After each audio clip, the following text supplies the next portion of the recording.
कार्यक्रम के पुण्यार्चक हैं श्री राजेंद्र प्रसाद जैन, श्रीमती ममता जैन, श्री प्रशांत जैन, श्रीमती दिव्या जैन, पारस जैन, श्री भरत जैन, श्रीमती सौम्या जैन एवं समस्त परिवार, मुंबई।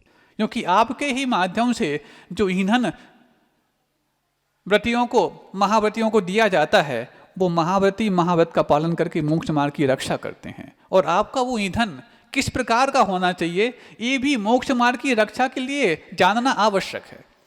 तो इस चलने फिरने के माध्यम से भी दूसरा, कई ऐसे प्रयोग आज होने लग गए हैं।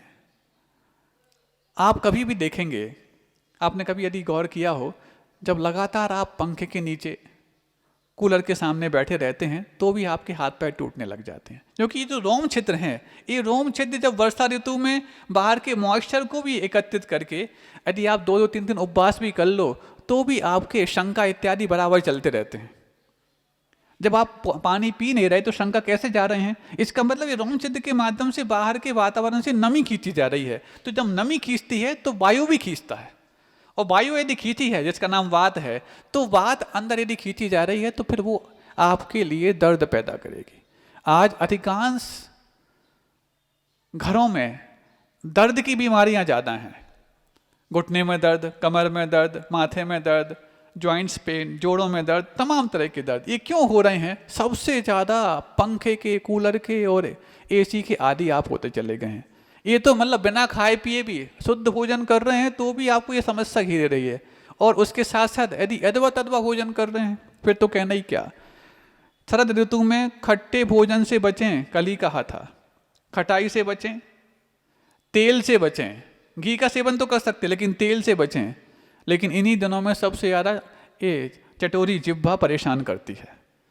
हाँ, रोग जब उदीर्णा को प्राप्त हो रहे होते हैं तो विपरीत कार्य कराते हैं मन से, और जब रोग शमित होने का समय आता है तो उस समय आपके पथ्य के सेवन के लिए भी वो मन बनाता है।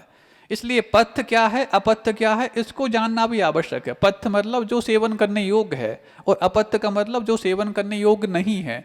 सेवन का मतलब आज भोजन के माध्यम से सेवन करते हो अथवा वातावरण के माध्यम से सेवन करते हो, ये सब पथ्य माने जाते हैं। जो सेवन करने योग्य है उसका नाम पथ्य है, और जो सेवन करने योग्य नहीं है उसका नाम कुपथ्य है अथवा अपथ्य है। अब जब इतना हो गया कि वात पित्त कफ के लिए हमें संतुलित करना है जिससे हमारा स्वास्थ्य बढ़ता चला जाए, विकास को प्राप्त हो जाए, क्योंकि वात पित्त और कफ ये तीनों संतुलित हैं तभी आप निरोग रह सकते हैं। दुनिया में जितनी भी बीमारियां हैं, टीबी, कैंसर, मलेरिया, कोरोना, तमाम तरह के किडनी फेल्यूर आदि आदि, ये सारे के सारे इन तीन के ही ऊपर डिपेंड हैं। कुछ रोग हैं जो वात संबंधी हैं, कुछ रोग हैं जो पित्त संबंधी हैं, कुछ रोग हैं जो कफ संबंधी हैं, कुछ रोग वात और पित्त मिक्स संबंधी हैं, कुछ पित्त और कफ संबंधी हैं, कुछ वात और कफ संबंधी हैं, और कुछ तीनों के मिक्सन के माध्यम से होते हैं। इनके अलावा चौथा कोई कारण नहीं। कोई भी रोग हो जाए, नया हो चाहे पुराना हो, और भी नए आने वाले जो होते हैं ना, नए नए रोग पे तैयार होते जा रहे हैं, कुछ नहीं है। ये बैक्टीरिया वायरस का जो एलोपैथी हवाला देता है, वो देखो वैसे तो देखा जाए पूरे विश्व में तमाम तरह के वायरस मौजूद हैं, लेकिन वो हर व्यक्ति को अटैक क्यों नहीं करते?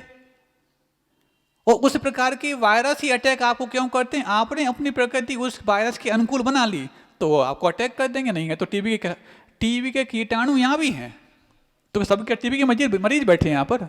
सबसे ज़्यादा पूरे विश्व में भारत में ही टीबी के कीटाणु मौजूद हैं, तो सभी टीबी के मरीज बन जाते हैं क्या? नहीं बन पाते। जिसने उस कीटाणु के लिए, उन विषाणु के लिए, वायरस मतलब विषाणु, उन विषाणुओं के लिए अपनी अनुकूलता तैयार कर ली शरीर की, वो उनको अटैक कर देंगे। कोई भी व्यक्ति जहां अनुकूलता होती वहीं तो प्रवेश करता है, अनुकूलता नहीं तो कौन माथा फोड़ेगा वहां पर जाकर के। तो ऐसे ही हम इन वात पित्त कफ को असंतुलित करके उस प्रकार के रोगों को अंजाम दे देते हैं। इसीलिए कैंसर ये पित्त रोग होता है। इस महीने में पित्त जब प्रकोपित होता है तो आप देखेंगे त्वचा संबंधी रोग ज़्यादा आपको परेशान करेंगे। त्वचा संबंधी इसमें, और हल्का सा कई बार जैसे उमस जैसी रहती है कुंवार के महीने में, तो वैसे भी स्किन डिजीज होने लग जाती हैं। और आपको एक बार हमने बताया था, आज फिर उसको प्रासंगिक बना के हम कहना चाह रहे हैं। जो भी मेडिकल साइंस के स्टूडेंट्स होते हैं, MBBS करने के बाद जब PG की तैयारी करने जाते हैं तो उनका पहला लक्ष्य होता था आज से कुछ साल पहले तक रेडियोलॉजी, जिसमें ज़्यादा मेहनत ना करना पड़े और अच्छा, हाँ जो सेवा के मामले में अग्रणी नहीं है वो ऐसा सोचते हैं, लेकिन सबसे ज़्यादा स्टूडेंट्स की मांग होती थी रेडियोलॉजी के, क्योंकि सबसे अच्छे मार्क्स वाले रेडियोलॉजी को हायर करते थे। अब कुछ वर्षों से ट्रेंड बदल गया है, अब सबसे अच्छे मार्क्स वाले डर्मेटोलॉजी को प्रेफर करने लग गए हैं। क्यों? डर्मेटोलॉजी मतलब त्वचा रोग विशेषज्ञता, स्किन रोग विशेषज्ञ, डर्मा मतलब त्वचा संबंधी रोग होते हैं। तो इसीलिए सबसे ज़्यादा फल फूल रही है डर्मा फार्मा कंपनी।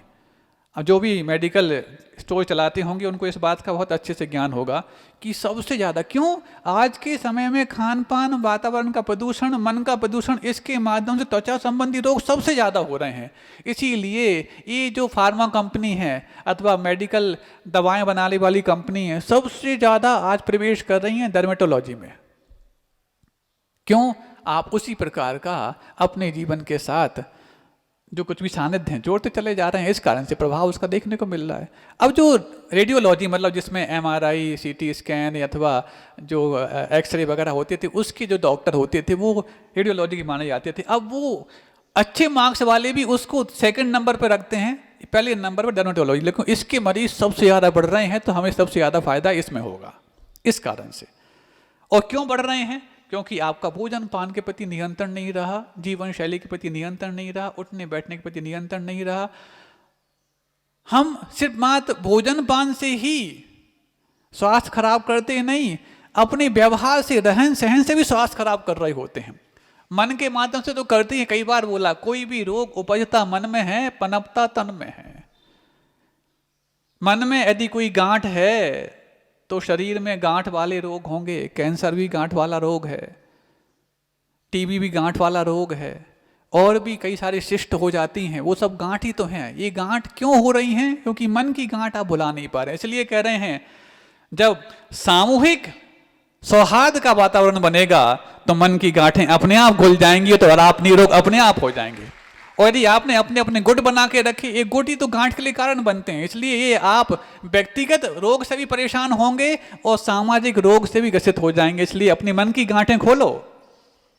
अभी तो कम पुरस्कार हैं, मन की गांठें और खुल गई तो पुरस्कार पूरे के पूरे आपकी झोली में आएंगे, दूसरा ले ही नहीं जा पाएगा। आशीर्वाद है। तो अब अभी हम तो भोजन विज्ञान की बात कर रहे हैं, तो अब ऐसी बहुत सारी चीजें हमारे साथ जुड़ती चली जा रही हैं जिनको लेकर के हमारे जीवन की व्यवस्था चरमरा रही है। इतना पैसा कमाने के बाद इतना धर्म ध्यान, आप लोग इतना पुण्य कमाते हो, हमने अन्य स्थानों पर देखा है पुण्य कमाने के साधन उनके पास बहुत कम है। शांति धारा अभिषेक के समय जो पुरुषों की महिलाओं की एक अटूट श्रद्धा बढ़ चुकी है, ये पुण्य कमाने का बहुत महत्वपूर्ण जरिया है। हमें लगता है इतना महत्वपूर्ण पुण्य ही है जो तुम्हारे लिए कुछ उन रोगों से, बीमारियों से बचाए हुए है। नहीं है तो हमारी जीवन शैली तो रोगों से लड़ने लायक नहीं, लोगों से भिड़ने लायक ही बन चुकी है, उसमें ही रमने लायक बन चुकी है। क्योंकि माँ की सब दिनचर्या तो हमारी उन जैसी ही है जैसी बाहर के लोग कर अपनाते हैं, लेकिन माँ तुम्हारा पुण्य है। शांति धारा, अभिषेक, पूजन, स्वाध्याय, इसके प्रति जो आपकी आस्था है, ये आस्था ही आपको आज तक स्वस्थ बना के रखी है। और यदि ये आस्था कमजोर हो जाए और जीवन शैली तो कमजोर पड़ चुकी है, फिर वो दिन दूर नहीं जब रोग घेर लेगा। इसीलिए पुण्य भी एक समय तक साथ देता है, बस ऐसे कि पुरुषार्थ उसका समर्थन करने लग जाए। अब पुरुषार्थ दूसरा हो रहा हो, पुण्य आप जैसे अलग दिशा में करो तो कहाँ तक समर्थन संभव है। तो एक चीज और हम कहना चाह रहे हैं कि और किन किन कारणों के माध्यम से ये रोगों के लिए हमारा शरीर तैयार होता है, किन किन कार्यों के माध्यम से। तो ये हवा में बैठना अति आवश्यक हो जाए तभी प्रयोग करना। अब देखो मान लो ठीक है, आप थक करके आए, पसीना पसीना हो रहे हैं, बेचैनी हो रही, थोड़ी बहुत हवा ले ली, अब वो पंखा बंद ही नहीं हो रहा और एक साथ आपने उस पर स्विच बोर्ड पर हाथ लगाया, लगातार 4 पंखे चल गए। एक व्यक्ति को 4 पंखे की हवा की आवश्यकता है क्या? ये अपव्यय भी, ये प्रज्ञा अपराध माना जाता है। और प्रज्ञा अपराध के माध्यम से ही अधिकांश रोग होते। थोड़ा बहुत चाहिए है ले लो, उसके बाद जब पसीना सूख गया है अब तो थोड़ा सा बहुत वातावरण में रहो। और आप देखेंगे कभी भी यदि आपको कोई पेन हो रहा है, कहीं पर भी शरीर में किसी भी पेन हो रहा है, आप थोड़ी देर के लिए ऐसे स्थान पर बैठ के देखो जहां पर थोड़ी सी उमस जैसा हो, जिसमें हल्का सा रोम छिद्र से पसीना हल्का हल्का बिंदु के रूप में आ जाए, आपको बिल्कुल राहत मिलेगी। लेकिन होता उल्टा है, जैसे ही दर्द होता है पंखा चला दो, दर्द हो रहा, आप उसको दर्द बढ़ाने के कारण जोड़ चुके हैं। क्यों? वैसी वो बात रोग से पीड़ित है, दर्द के कारण उसने आपने बात बाहर से और दे दिया। अब फिर क्या होगा? घंटों हो गए, ठीक ही नहीं हो रहा, ना दर्द सिर का दर्द ठीक हो रहा, ना कमर का दर्द ठीक हो रहा, ना घुटनों का दर्द ठीक हो रहा। क्या करो? अब एक पेन किलर ले लो, हो गया काम। ये पेन किलर नहीं है, ये ह्यूमन किलर है। ये दर्द को नहीं मारती, ना मर्ज को मारती, ये मरीज को मारती है। और धीरे धीरे यदि आपने स्टेरॉइड या पेन किलर लेना प्रारंभ कर दिया तो फिर हो गया काम। उस समय जब स्टेरॉइड लिए गए हैं कोरोना काल के, उसके साइड इफेक्ट आ जा रहे हैं। अच्छे अच्छे लोगों के लिए माइग्रेन की समस्या, हेमरेज की समस्या, स्ट्रोक्स आ रहे हैं और क्लॉटिंग होने लग गई। ये कब का? वो कोरोना काल में लिए गए जो पेन किलर थे, स्टेरॉइड थी अथवा वैक्सीन थी, उनके साइड इफेक्ट आ रहे हैं। कोरोना काल में तो सिर्फ पुण्यशाली ही बच पाए हैं, क्योंकि हर गली गली में, हर घर घर में जब मौत नाच रही थी तो उस मौत के तांडव के आगे तुम्हारा पुण्य ही ढाल बन के सामने आया था। लेकिन वो पुण्यशाली बच पाए जो पुण्य लेकर के आए थे, नहीं जो पुण्य बढ़ाने की चाह रखते थे। और पुण्य बढ़ाने की चाह रखने वालों में ही आप लोग जो यहाँ बैठे हैं वो शुमार हैं। तब तो जाकर के पुण्य के छत्र के नीचे कई सारे पुरस्कार लेकर के आए हैं। तो उस समय स्टेरॉइड लिया, ये लिया, पेन किलर लिया, ये लिया, तुरंत जल्दी इलाज करने की क्यों आपको आवश्यकता है? अब आपको एक चीज़ बता दें, अभी बीच में जब वायरल चल रहा था, अधिकांश लोग वायरल से अभी 1-2 महीने पहले सब जगह पूरे देश में ही था, वो काल ही ऐसा होता है। तो उस समय कई लोगों को सर्दी जुकाम बुखार आए और आप लोग के बीच हम रहते थे, और आप लोग कई बार इस शाम के समय बच्चे लोग आकर के छूते थे। तो अब कभी कभार तो ये श्रावक लोग दूर रहो दूर रहो, अब कहाँ तक दूर रहो? अब ज़्यादा अपन स्ट्रिक्ट हो जाओ तो अच्छा नहीं, उन लोग की भावना है। तो आपको बता दे रहे हैं, अभी तक हमने बताया नहीं, हम भी प्रभावित हुए थे उससे। लेकिन आपको पता लगा एक दिन भी हमारा कोई कार्यक्रम ड्रॉप रहा, सर्दी जुकाम और बुखार भी आया था हमारे लिए, लेकिन किसी को पता भी नहीं होने दिया और ठीक भी हो गया। और तुम लोग यदि ये ले लो वो ले लो, दवाई ले लो, ये कर लो वो कर लो, तो खांसते रहते। 3 दिन का वो रहता है, उस आवेग को आप सहन कर लो। लंबे समय तक सहन करने की अपेक्षा 3 दिन सहन कर लो, अपने आप निकल जाएगा। ना सर्दी को रोकने का प्रयास करो, ना खांसी को रोकने का प्रयास करो, ना बुखार को। वो आया है विकार को दूर करने के लिए आया है, और आपने दवाई दारू शुरू कर दी तो फिर भोगो महीनों तक। इसीलिए कई श्रावक लोग खांसते रहते हैं। क्यों? उस समय जो वायरल आया था उसको उन्हें जल्दी ठीक करना चाहा। जल्दी क्यों? समय से जाने दो, समय से आया हुआ है। कभी भी आवेगों को रोकना नहीं चाहिए, ये भी एक आयुर्वेद का सिद्धांत है। छींक के आवेग को मत रोकना। कई लोग हैं सबके सामने छींक ना आ जाए तो ऐसा कर देते, ये सबसे खतरनाक है। साइनस की बीमारी इससे होती है, और यहाँ तक कि इस नाक कान गला ये तो आपस में टच्ड हैं ही, ब्रेन तक में स्ट्रोक आने की संभावना बन सकती है यदि आपने छींक को जो स्वाभाविक रूप से आनी चाहिए रोक लिया है। तो इन आवेगों को रोकना नहीं चाहिए, ना छींक को। जमाई आ रही है तो कुछ लोग देखो हमारा मुंह देखो ऐसे कर लेते, क्यों रोका आपने?